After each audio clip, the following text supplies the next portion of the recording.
There are growing calls for a deeper probe into the death of former DPWH Undersecretary Catalina Cabral. The Office of the Ombudsman has ordered authorities in Benguet to preserve all of Cabral's gadgets, which will be turned over to investigators. The Independent Commission for Infrastructure echoed the call, saying all her documents and gadgets could be used for possible digital forensic examination.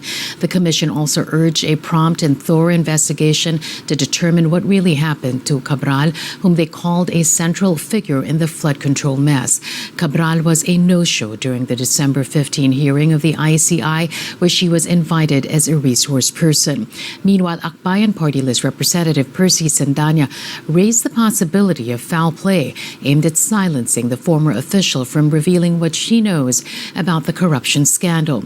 The Public Works Department, for its part, called on the public to respect the privacy of Cabral's family, adding her death will be deeply mourned by the agency she served for more than 40 years. The mysterious death of former Public Works Undersecretary Catalina Cabral, one of the central figures in the multi-billion peso flood control corruption scandal. Her lifeless body found at the bottom of a cliff in Tuba, Benguet. Our correspondent Ren de Guzman now joins us with the latest. Ren, what more can you tell us? Hello, good morning. So authorities are still investigating the death of DPWH former Undersecretary Maria Catalina Cabral, whose body was discovered in a 40 to 50 meters deep ravine along Kennon Road, Camp 4, Tuba, Benguet, around 7 o'clock in the evening yesterday, December 18. Based on the initial spot report released by the Police Regional Office for the area, Cardo Hernandez, Cabral's personal driver, reported her missing, and upon retrieval, she was pronounced dead. According to Hernandez, they traveled from Quezon City to Baguio City for a short vacation, and after checking in on the hotel where they were supposed to stay, Cabral requested to be brought back along Kennon Road.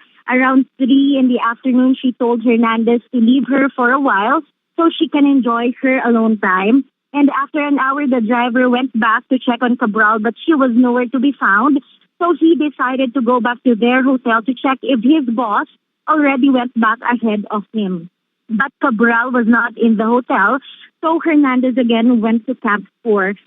Hernandez failed to locate the whereabouts of Cabral at Camp 4, which prompted him to seek the help of nearby police station. Police officials of the region has not yet confirmed whether it was a suicide, accidental fall, or if there was a possibility of a foul play.